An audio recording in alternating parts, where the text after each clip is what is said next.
ये जो आईएमए का स्कैम हुआ है, स्कैंडल हुआ है, इसमें जो मुतासरीन हैं, जिनके कमाई का, मेहनत का एक बहुत बड़ा सरमाया इस घोटाले में चला गया, फंस गया। और To advertise on this YouTube channel, send WhatsApp on 9823658527. Contact now to grow your brand with a trusted Muslim blogger. आपको अच्छी तरह आप ये भी जानते हैं कि मैं इनफरादी तौर पर भी इस केस पर मैं फॉलोअप करता रहता हूं, और हम सबकी कोशिशें रही, आप लोगों की भी रही कि इसको कभी भी, इस मुद्दे को आपने ख़त्म होने नहीं दिया। पब्लिक की नज़र में इसको हमेशा रखा है।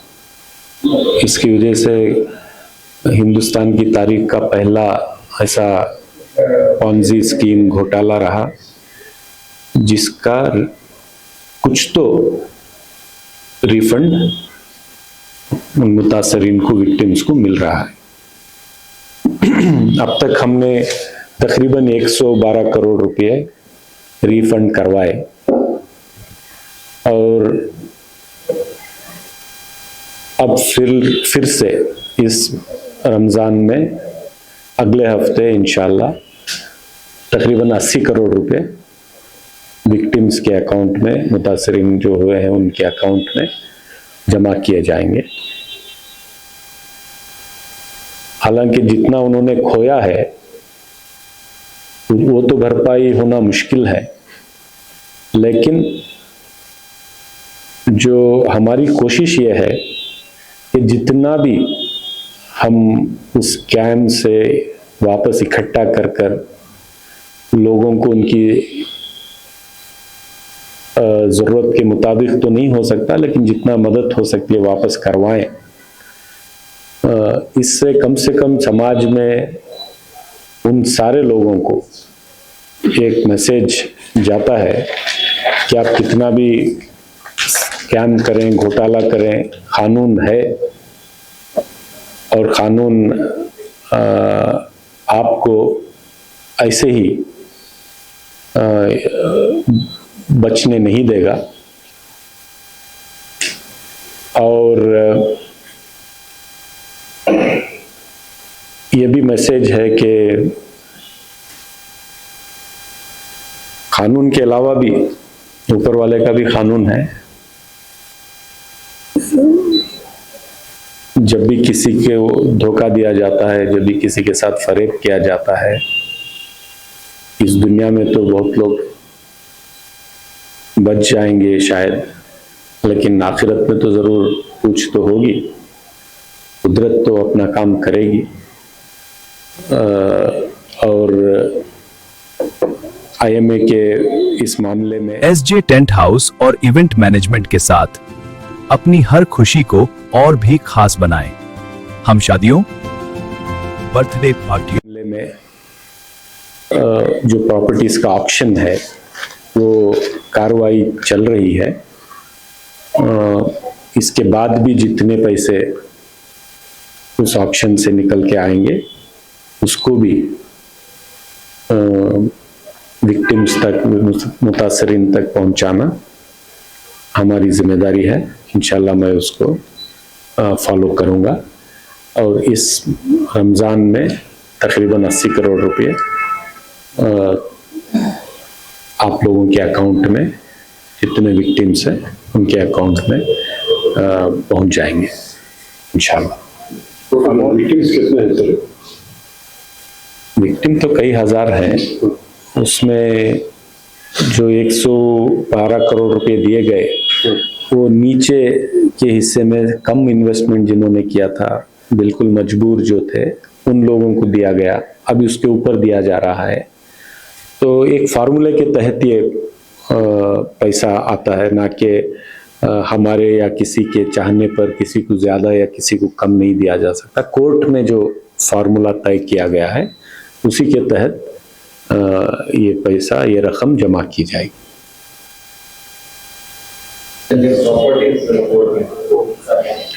देखिए, इतने सालों की जो मेहनत इसीलिए रही कि जो इन लोगों ने घोटाला किया, जिन लोगों के ऊपर केस चल रहा है, उन लोगों ने मिलकर एक कोर्ट के बाद दूसरे कोर्ट में उन्होंने इस मामले को इतना उलझा दिया कि उनके प्रॉपर्टीज को ऑक्शन करना मुश्किल था। ईडी में भी ये मामला फंसा था। तो पिछले 4-5 साल की कोशिश ये रही कि इन कोर्टों से इन प्रॉपर्टीज को उन मामलों से अलग किया जाए, और ईडी से भी, क्योंकि ईडी में जब मामला होता है तो आप ऑक्शन नहीं कर पाते, तो वहाँ से भी हमने उसको रिलीज करवाया। लोअर कोर्ट्स में जो मामला चल रहा था, फिर वहाँ जीता, फिर हाई कोर्ट में जो चला उसमें जीत हासिल की, फिर अब प्रॉपर्टीज को ऑक्शन किया जा रहा है।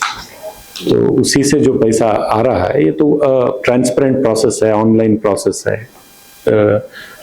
और उसी के जरिए जो पैसा आ रहा है, कॉम्पिटेंट अथॉरिटी ने अभी 80 करोड़ रुपए, तकरीबन 75 से 80 तक हो जाएंगे बोलकर उन्होंने जमा किया है। वो पैसा अगले हफ्ते उसको रिफंड करने की मैंने कॉम्पिटेंट अथॉरिटी, हमारे जो रेवेन्यू रीजनल कमिश्नर है अमलन विश्वास साहब, उनसे हमने रिक्वेस्ट किया कि रमज़ान का महीना है, हमारे पास जितनी रकम आपने जमा की है उसको रिलीज़ किया जाए। तो अमलन विश्वास साहब ने कहा है कि ठीक है, मैं अगले हफ्ते इसको रिलीज़ करूँगा। सबसे हर एक अकाउंट में जिनके पैसा जाएगा उसमें 1-1 रुपये का पहले टेस्ट मनी डालते हैं, वो हो गया होगा, इस हफ्ते होना था, और अगले हफ्ते इंशाल्लाह ये जितना पैसा इकट्ठा हुआ है उसको एज पर द फार्मूला हम कॉम्पिटेंट अथॉरिटी अगले हफ्ते इसको जमा कर देंगे। बाकी बहुत सारे प्रॉपर्टीज हैं, उसको ऑक्शन करवाना है, उससे जरिए जो भी पैसा इकट्ठा होगा वो फिर विक्टिम्स को दिलाएंगे। जो प्रॉपर्टीज आईएमए की थी, मुंबई कंपनी की, ये पता चला है कि बहुत सारे मसाइल में स्टे ले रखा है, वो स्टे विकेट कराने के लिए जितने प्रॉपर्टीज में स्टे वैकेट हुआ है उसकी नीलामी हमारे सामने है, और इंशाल्लाह पूरे मुस्तैदी के साथ कोर्टों में लड़ा जा रहा है। और इसी की वजह ये रही कि उसका नतीजा ये रहा कि आज हम तकरीबन अभी ये दे देंगे तो तकरीबन 200 करोड़ रुपए हो जाएंगे। तो अगले चंद माह में जितने बाकी प्रॉपर्टीज हैं उसको भी ऑक्शन करके हम वो पैसा विक्टिम्स के अकाउंट में जमा करेंगे इंशाल्लाह। इससे हटकर भी बहुत सारी अक्यूज लोगों की जायदाद है, या फिर उनसे फायदा उठाने वालों की जायदाद है, वो भी लिस्ट में शामिल है। देखिए, जो अक्यूज्ड हैं, इसके अलावा जो क्रिमिनल कॉन्स्पिरेसी में और इनके साथ हाथ जोड़कर प्रमोट करने में जिन लोगों पर केसेस दर्ज हुए हैं, चूंकि वो लोग भी इन्फ्लुएंशियल लोग हैं, वो लोग भी उनका भी अपना असर और रसूख है सियासत में और इसमें, तो अपने अपनी कोशिशें वो जारी रख रहे हैं, सबको खुद को बचाने में और अपनी प्रॉपर्टीज को, अपनी जायदाद को बचाने में। लेकिन उसमें मैं नहीं जाना चाहूँगा, क्योंकि कॉम्पिटेंट अथॉरिटी और स्टेट उनके खिलाफ जो कोर्ट में लड़ रही है, वो जो लड़ाई कोर्ट में चल रही है, उसके बाद ही उसका कुछ नतीजा सामने आएगा। लेकिन जो कंपनी की प्रॉपर्टीज थी जिसको कॉम्पिटेंट अथॉरिटी ने अपने सुपर्द लिया और लोअर कोर्ट, हाई कोर्ट्स में उसमें जीत हासिल की और ईडी से रिलीज भी करवाया, उन प्रॉपर्टीज को जो अभी ऑक्शन किया जा रहा है, वो जो पैसा, क्योंकि थोड़ा ज्वेलरी था, थोड़ा दूसरे चीजें थी, वो सब मिलाकर फिर अभी थोड़े प्रॉपर्टीज अभी एक मेघालय भवन को, गवर्नमेंट को एक प्रॉपर्टी बेची गई। ऐसा अलग अलग जो हुकूमत की तरफ से बेचा जा रहा है, ऑक्शन किया जा रहा है, उसमें जो पैसा इकट्ठा हो रहा है वो विक्टिम्स को दिलवाने की पहली हमारी कोशिश है। उसके बाद अक्यूज का इंशाल्लाह जो भी होगा कोर्ट में तय होगा।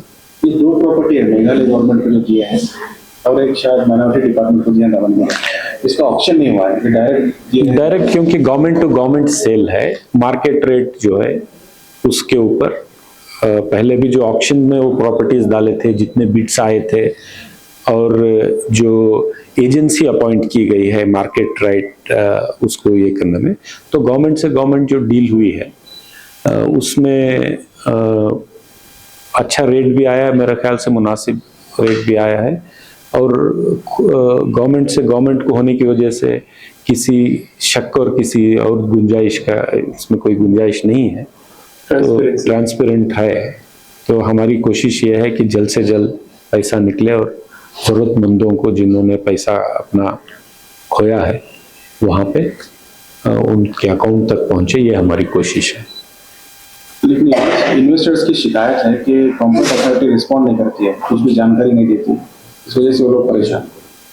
इन्वेस्टर्स भी हज़ारों की तादाद में है, तो हज़ारों की तादाद में इतने लोग इंफॉर्मेशन लेना चाहते हैं। ऑनलाइन तो सब इंफॉर्मेशन है और ये हमने तकरीबन कम से कम इतना कर दिया है कि चाहे वो IMA हो, एम्बिडेंट हो, एंजाज हो या अजमेरा हो या आला हो या ऐसा कई लोगों को ठग कर दिन में जो लोगों को लूट लिया, मासूम लोगों के जज्बात के साथ खेल कर उनकी मासूमियत का जो फ़ायदा उठाकर ये पैसा लूट ले गए। हर एक कंपनी का जितनी प्रॉपर्टी जहाँ पे भी मिली उसको जब्त किया गया है। ये कॉम्पिटेंट अथॉरिटी बनाने का उस वक्त पर हमने जो पहल करवाई हुकूमत से, जो इसको सेटअप करवाया और उसको रेवेन्यू डिपार्टमेंट में जोड़कर, क्योंकि रीजनल कमिश्नर को पावर है प्रॉपर्टी जब्त करने का, ऑक्शन करने का, वरना इसका कोई निज़ाम ही नहीं था।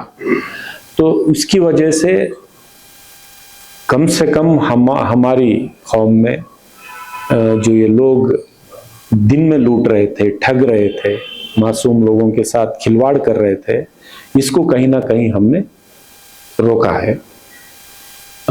इंशाल्लाह उन सब स्कीम्स में भी जितनी प्रॉपर्टी, मुझे दूसरे स्कीम्स का उतना मैंने डिटेली देखा नहीं, जितनी प्रॉपर्टी वहाँ जब्त हुई है। हालांकि ये जो स्कैमस्टर्स हैं, जो घोटाला करते हैं, ये लोग जब उनका स्कीम चलता रहता है, जब उनकी कंपनी रनिंग रहती है, तभी बहुत बड़ा पैसा निकालकर बेनामी अकाउंट्स में और बेनामी प्रॉपर्टीज में इन्वेस्ट करते हैं, जो ट्रेस करना मुश्किल हो जाता है। और सियासतदानों को, गवर्नमेंट ऑफिशियल्स को इतना बड़ा पैसा खिला देते हैं, चाहे वो IMA में हो, आला में हो, एम्बिडेंट में हो, अजमेरा, जितने भी लोग हैं, सियासतदानों का और गवर्नमेंट ऑफिशियल्स के ताउन के बगैर, मदद के बगैर, उनके प्रोटेक्शन के बगैर ऐसे स्कैम होना नामुमकिन है। क्या मजाल है हमारे एरिया में कोई बैठा है, स्कैम कर रहा है और हम चुप हैं। क्यों चुप रहेंगे? क्योंकि वो सारा पैसा मिल बांट कर सियासतदानों ने खाया, गवर्नमेंट ऑफिशियल्स ने खाया और ये स्कैमस्टर्स ने बनाया। आखिरकार ये मासूम कौम ठग गई। उनके रहबर, उनके रहनुमा जो हुकूमत में बहुत पावरफुल पोजीशन में होते हैं, जो गवर्नमेंट ऑफिशियल्स होते हैं, IAS IPS ऑफिसर, ये सब पावरफुल लोग होते हैं। सब लोगों ने इसमें इन मासूमों का खून चूसा है और यहाँ पे बच भी जा सकते हैं, लेकिन मैं नहीं समझता कि कुदरत, जो कानून कुदरत है, वो अपना काम करती है। यहाँ बच भी जाए तो सामने आगे चलकर आपको जरूर इसका हिसाब देना पड़ेगा। छोटे कास्ट लोग थे, उन्होंने जो मुनाफा हासिल किया, उनका मुनाफा भी वापस लेने के लिए जो है ये एक मसला है, अकाउंट्स बहुत सारे ब्लॉक कर दिए। ये मसला है क्योंकि उसमें हर छोटे इन्वेस्टर के पीछे नहीं, चंद लोग जो हर स्कैम में पैसा डालते थे और शुरुआत में ही उसमें पैसा डाला है और 10 गुना 20 गुना मुनाफा कमाया है, उन लोगों के ऊपर, क्योंकि पॉलिसी डिसीजन है ये, जिन लोगों ने हर जगह पैसा डाला और शुरुआत में ही डाला और किसी ने 25 गुना उसमें लिया है, 10 गुना लिया है, तो वैसे लोगों को कानून जो है को कॉन्स्पिरेटर की हैसियत से देखता है। तो वो पैसा वापस जिन्होंने सबसे ज्यादा खोया है उन्हीं को दिया जा रहा है, वो लेकर हुकूमत अपने पास नहीं रख रही है। तो वो रैशनलाइजेशन का जो प्रोसेस है वो कानून के तहत हो रहा है। उसमें चंद मासूम लोगों को तकलीफ हो रही है तो उसको अलग निगाह से देखने के लिए हम अपील करेंगे, लेकिन कानून जो है वो सबके लिए लागू होना है, मतलब सबके लिए लागू हो रहा है। तो कैसे और कब डिस्ट्रीब्यूट होंगे अमाउंट? उनके अकाउंट में आएंगे। अब रमजान में होंगे? हाँ, अगले हफ्ते इंशाल्लाह आने चाहिए, अगले 8-10 दिन के अंदर उन सब के अकाउंट में। प्रोपोर्शनेटली जो रेशो कोर्ट में तय किया गया है वो रेशो सारे विक्टिम्स को मालूम है, उसी रेशो के तहत आएगा।